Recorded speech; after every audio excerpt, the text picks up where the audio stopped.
Hello and welcome to Competology academy. और आज हम लोग देखेंगे कि चाइना जो डरा हुआ है और उसके कारण चाइना धमकी दे रहा है नेटो को, यूरोपियन यूनियन को और यूनाइटेड स्टेट्स को। और स्पेसिफिकली अभी जो मीटिंग हुई नेटो की G7 मीटिंग के बाद, और उसमें जो कम्युनिक निकल के आई है, जो स्टेटमेंट निकल के आई है, उससे चाइना इतना डर गया है कि वो अब खुले तौर पे धमकी दे रहा है। और नेटो के अगेंस्ट में उसने बहुत कुछ बोला है। क्या हुआ, क्या कमेंट निकल कर आई थी चाइना के अगेंस्ट में, और क्यों चाइना डरा हुआ है, इन सब चीज़ों को हम लोग डिटेल में देखेंगे। माई सेल्फ विद्यानंद सिंह, और हमारे चैनल को सब्सक्राइब कर लें और बेल आइकन को भी दबा दें ताकि जब भी हम नई वीडियोस डालें तो उसकी इन्फॉर्मेशन आप तक पहुंचती रहे। तो चलिए शुरू करते हैं। सबसे पहले देखिए कि जो स्टेटमेंट है वो क्या आई है। तो जो स्टेटमेंट आई थी नेटो की, उसमें यूरोपियन यूनियन ने, चाइना का जो मिशन है यूरोपियन यूनियन में, उसने नेटो को अभी कहा कि आप लोग, नेटो से कहा कि आप लोग जो है एग्जैजरेट मत कीजिए चाइना थ्रेट थ्योरी को। एग्जैजरेट मतलब कि बहुत ज़्यादा बढ़ा चढ़ा कर इसको मत बोलिए, ये ऐसा कुछ है नहीं जैसा कि आप लोग बार बार कह रहे हैं। G7 में भी यही हुआ, नेटो की मीटिंग में भी यही हो रहा है। तो चाइना थ्रेट थ्योरी है क्या? चाइना थ्रेट थ्योरी अभी हाल फिलहाल में 2015 के बाद से उभर कर आनी चालू हुई है, जिसमें कि ये कहा जा रहा है कि पहले जो थ्रेट वेस्टर्न कंट्रीज को या कैपिटलिस्ट नेशंस को, कम्युनिस्ट नेशन से, कम्युनिस्ट ब्लॉक से, यानी कि यूएसएसआर से था, अब वही डर, वही थ्रेट, वही चीजें सारी कुछ चाइना से है। और इसका कारण है चाइना का धीरे धीरे मिलिट्री और इकोनॉमिक पावर बढ़ते जाना और उसका एग्रेसिव नेचर। यहाँ पर इन्होंने कहा कि ये एक सिस्टमिक चैलेंज है। सिस्टमिक चैलेंज का मतलब क्या होता है कि देखिए, कभी भी कोई एक आदमी, सिंगल पर्सन से अगर कोई दिक्कत हो, कोई तकलीफ हो, तो उसे एक इंडिविजुअल चैलेंज कहते हैं। सिस्टमेटिक चैलेंज हो गया कि एक तरह से ये एक ऑर्गेनाइज्ड क्राइम जैसे होता है, उस तरह का हो गया कि एक पूरी सिस्टम तैयार की गई है और चाइना को ये एक एज अ सिस्टम कह रहे हैं। और यहाँ पर यही कहा जा रहा है कि चाइना ने एक पूरा सिस्टम तैयार किया है बेल्ट एंड रोड इनिशिएटिव के तहत, या फिर स्ट्रिंग ऑफ पर्ल के तहत, अपने इकोनॉमिक इन्वेस्टमेंट से, अपने इंफ्रास्ट्रक्चर डेवलपमेंट से, चाहे वो अफ्रीकन में कंट्रीज़ में हो, चाहे वो लैटिन अमेरिकन कंट्रीज़ में हो, आइलैंड नेशंस में हो, या फिर साउथ चाइना सी में हो। इन सब जगहों पे चाइना जो धीरे धीरे अपना वर्चस्व बढ़ाते जा रहा है, अपनी पैठ बढ़ाते जा रहा है, इंफ्रास्ट्रक्चर डेवलप कर रहा है, मिलिट्री बेसिस बना रहा है, या यूरोपियन नेशंस में ही बहुत सारे ऐसे कंट्री हैं जिनके अंदर की चाइना की बहुत ज़्यादा इन्वेस्टमेंट है, चाहे वो इटली हो, चाहे वो चेकोस्लोवाकिया हो। तो इन सब जगहों पे चाइना जो अपनी पैठ बना रहा है, एक पूरा सिस्टम, इलेबोरेट सिस्टम तैयार कर रहा है, इसी को यहाँ पर वेस्टर्न कंट्रीज कह रहे हैं सिस्टमिक चैलेंज। और यहाँ पर देखिएगा कि चाइना को इन्होंने कहा है कि एम्बिशंस जो है इसके और असर्टिव बिहेवियर्स हैं, उससे सबसे ज़्यादा डर है। चाइना का एम्बिशन एक्चुअली है क्या? चाइना का एम्बिशन है कि वो एक वर्ल्ड लीडर, वर्ल्ड पावर बनकर उभरे, और इसी के चक्कर में वो बहुत सारे कंट्रीज से पंगा ले रहा है, बहुत सारे कंट्रीज को वहाँ पर दिक्कतें हो रही है, उनके अगेंस्ट में खड़ा हो रहा है। क्योंकि यहाँ पे देखिए, जैसे ही ईरान पे अगर सैंक्शन लगाती है वेस्टर्न कंट्रीज या यूनाइटेड स्टेट्स, तो भी चाइना उनके साथ डील करता है, बिजनेस करता है। तो ये इनका एक ऐसा सिस्टम डेवलप हो चुका है कि वो उसको विथस्टैंड कर सकते हैं। ऐसा नहीं है कि उन पे सैंक्शन लग गया तो चाइना भी उस बात को मान लेगा। बाकी कंट्रीज मान लेते हैं क्योंकि वेस्टर्न ब्लॉक से उन्हें इस चीज़ का डर है कि हमारी इकोनॉमी इम्पैक्ट हो सकती है, हमारे एक्सपोर्ट्स रुक सकते हैं, हमारी कंपनीज पे सैंक्शन लग सकते हैं। बट चाइना का सिस्टम इतना मजबूत हो चुका है, इकोनॉमिक कंडीशन इतनी मजबूत हो चुकी है कि वो वेस्टर्न कंट्रीज को डिफाई कर सकता है, उनके स्टेटमेंट को नहीं मान सकता है, उनके सैंक्शंस को क्लियरली नकार सकता है। और यही चीज़ जो एम्बिशंस है चाइना के कि वर्ल्ड लीडर, देखिए सैंक्शंस लगाती है यूनाइटेड स्टेट्स क्योंकि वो वर्ल्ड लीडर है। 1991 के बाद जब से यूएसएसआर का विघटन हुआ, यूएसएसआर टूटा, उसके बाद से पहले क्या था कि बाइपोलर वर्ल्ड का कॉन्सेप्ट था। दो ब्लॉक्स में दुनिया बटी हुई थी, एक कैपिटलिस्ट ब्लॉक था, एक कम्युनिस्ट ब्लॉक था। लेकिन 1991 के बाद जब वहां पर यूएसएसआर का विघटन हुआ तो यूनिपोलर वर्ल्ड हो गया। जियोपॉलिटिक्स में यूनिपोलर वर्ल्ड का मतलब होता है कि सिर्फ एक लीडर बचा, वो था यूनाइटेड स्टेट्स। तो 1991 के बाद से चाइना को भी जो भी यूनाइटेड स्टेट्स सैंक्शन लगाता था मानने पड़ते थे। लेकिन 1970s में जब से चाइना ने अपनी इकोनॉमिक रिफॉर्म्स की तो चाइना उस समय ज़्यादा कुछ कर नहीं रहा था, उसे सिर्फ अपने यहाँ फॉरेन इन्वेस्टमेंट लानी थी, उसे सिर्फ ये चीज़ देखना था कि मेरा इकोनॉमिक डेवलपमेंट हो, मुझे इकोनॉमिक माइट चाहिए।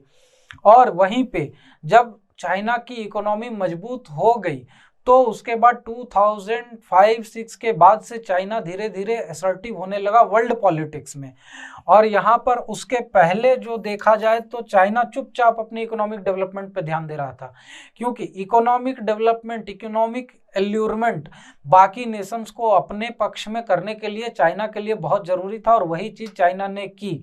और हु जिनताओ के जाने के बाद जैसे ही जी जिनपिंग आए 2014 में, और उन्होंने वहीं से चालू कर दिया अपना प्रोसेस जो है उनका, जो उनकी महत्वाकांक्षा है कि चाइना को मुझे एक वर्ल्ड पावर बनाना, और ये चीज़ यहाँ पर हमें तब से देखने को मिल रही है। और उन्होंने इसके लिए पूरा एक इलेबोरेट सिस्टम डेवलप करना चालू किया, सिस्टमिक चैलेंजेस प्रेजेंट होने लगे वर्ल्ड पावर्स के सामने, बेल्ट एंड रोड इनिशिएटिव और बाकी चीज़ों के तहत। और इन्होंने वेस्टर्न कंट्रीज़ ने यही चीज़ कहा कि ये जो सिस्टमिक चैलेंज है, ये रूल बेस्ड ऑर्डर को, जो इंटरनेशनल ऑर्डर है उसको ये ख़त्म कर देगा, उसके लिए एक थ्रेट है। क्योंकि चाइना न तो इंटरनेशनल लॉज को जो उसके पक्ष में नहीं जाते हैं उसे मानता है, जैसे कि अनक्लॉज की जो आईसीजे के रूलिंग आई अनक्लॉज के हिसाब से कि साउथ चाइना सी में बाकी कंट्रीज़ का भी अधिकार है, चाइना ने क्लियरली उसे डिफाई कर दिया, बोला मेरे ऊपर जुरिस्डिक्शन साउथ चाइना सी के हिसाब से आईसीजे का नहीं है, हमने अनक्लॉज को भी नहीं मानते हैं और हम इसकी जुरिस्डिक्शन को भी नहीं मानते और ना इस रूलिंग को मानेंगे। तो यहाँ पर क्या हुआ कि इनका यही कहना है कि जो रूल बेस्ड एक वर्ल्ड ऑर्डर है उसे चाइना कंप्लीटली डिफाई कर रहा है, और ये जो है रिलीवेंट है अलायंस की सिक्योरिटी के लिए। क्योंकि अगर नेटो अलायंस या यूरोपियन यूनियन या यूनाइटेड स्टेट्स इन सबको अगर अपनी सिक्योरिटी इंश्योर करनी है तो चाइना के अगेंस्ट इन्हें खड़ा होना पड़ेगा, और चाइना के अगेंस्ट इन्हें एक स्ट्रेटेजिक मूव लेनी पड़ेगी। तो यही सारी चीज़ें यहाँ पर यूरोपियन यूनियन में कही गई, और उसमें बढ़ चढ़कर सबसे ज़्यादा कहा यूनाइटेड स्टेट्स ने। यूनाइटेड स्टेट्स के जो नए लीडर हैं जो बाइडन, इनकी अप्रोच पुराने लीडर जो थे, पुराने प्रेसिडेंट जो थे ट्रम्प, उनसे कम्प्लीटली डिफरेंट है।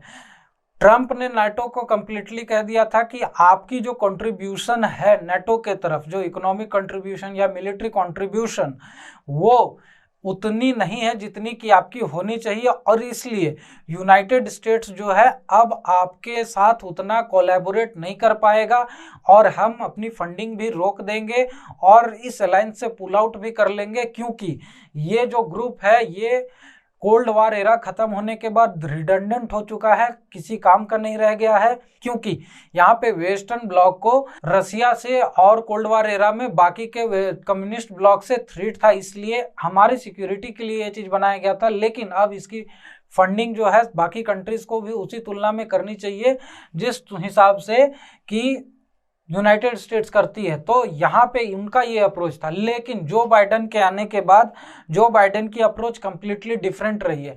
जो बाइडन सीधे से कहते हैं कि हमें यहाँ पर नेटो को संभाल कर चलना पड़ेगा और एकजुट होकर चलना पड़ेगा, अदरवाइज यहाँ पे हमारा जो म्यूचुअल डिफेंस का जो अप्रोच है वो हमारा ऑब्लिगेशन खत्म हो जाएगा। और ये एक बहुत ही सेक्रेड ऑब्लिगेशन है वेस्टर्न ब्लॉक के हिफाजत के लिए, और यूनाइटेड स्टेट्स इसके लिए हमेशा प्रतिबद्ध रहेगा, हमेशा इसको फॉलो करेगा, और यहाँ पर फंडिंग नेटो की नहीं रुकेगी। बशर्ते हमें क्या करना है, उन्होंने नेटो लीडर से अर्ज किया कि stand up against Chinese authoritarianism, यानी कि चाइना जो एक छत्र राज चाहता है, जो एक ऑथोरिटी की तरह मतलब सीधा डिक्टेट करना चाहता है अपने टर्म्स एंड कंडीशंस, उसके अगेंस्ट में हमें खड़ा होना पड़ेगा।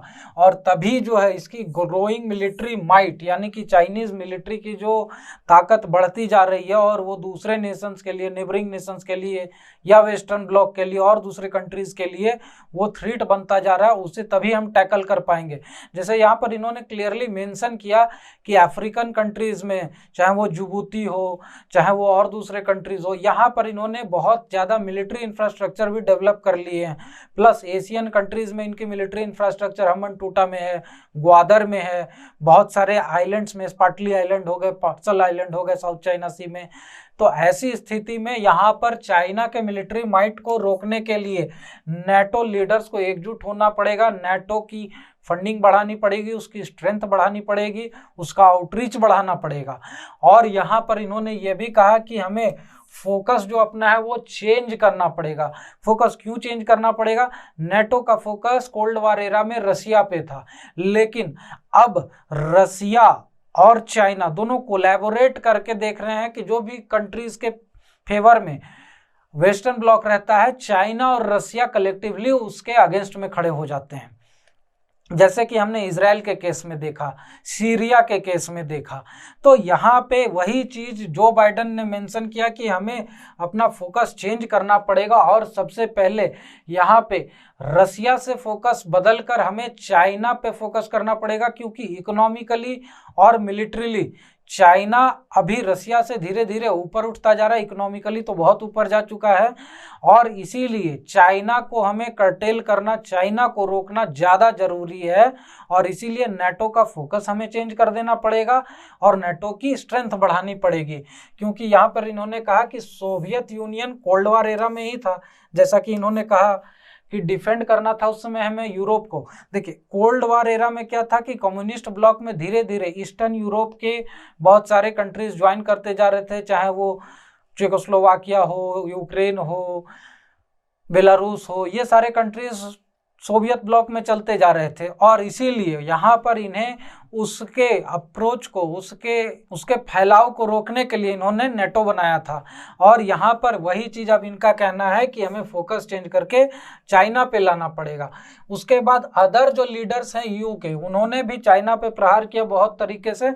जैसे कि एंजेला मार्केल ने क्लियरली कहा कि हमें चाइना पे पॉइंट आउट करके उसकी जो इकोनॉमी है, जो उसका ट्रेड है, उसको भी कर्टेल करने की कोशिश करनी पड़ेगी। हमें बहुत सारे प्रोडक्शन और इन सब चीज़ों को मजबूत करना पड़ेगा। और इनका मेनली ये कहना था कि देखिए 2019 में 212 बिलियन डॉलर का ट्रेड किया था जर्मनी ने चाइना से। तो ये कितना बड़ा अमाउंट है वो देख रहे हैं आप। प्लस यहाँ पर क्या है कि US treasury bills 1.1 trillion dollar का है चाइना के पास।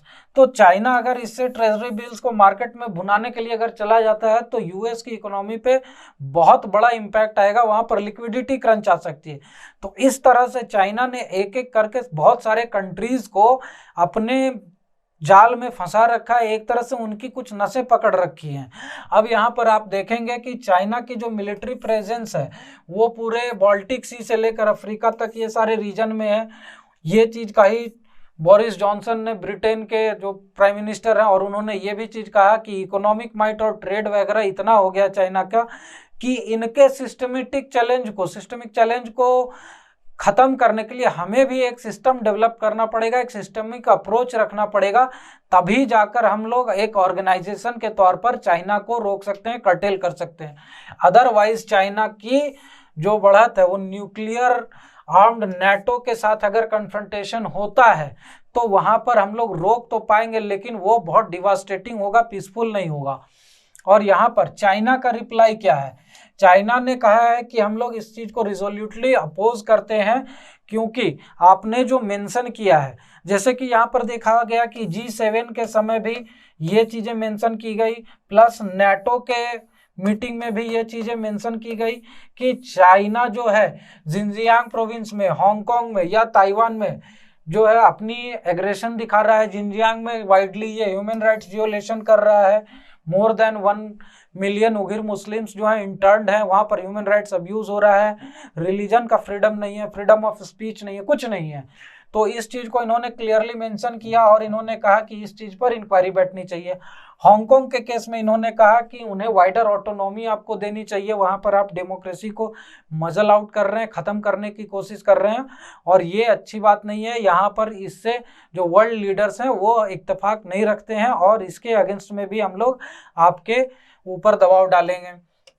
ताइवान के केस में क्या हुआ कि अभी जैसे यूएस ने अपना स्टांस चेंज कर दिया है ताइवान के लिए, उन्होंने अभी ताइवानीज ऑफिशियल्स और मिलिट्री ऑफिशियल्स को कह दिया है कि आप अपने कंट्री का झंडा भी अपने गाड़ी पे लगा सकते हैं, आप अपने ऑफिशियल यूनिफॉर्म में, मिलिट्री यूनिफॉर्म में भी यूनाइटेड स्टेट्स विजिट कर सकते हैं।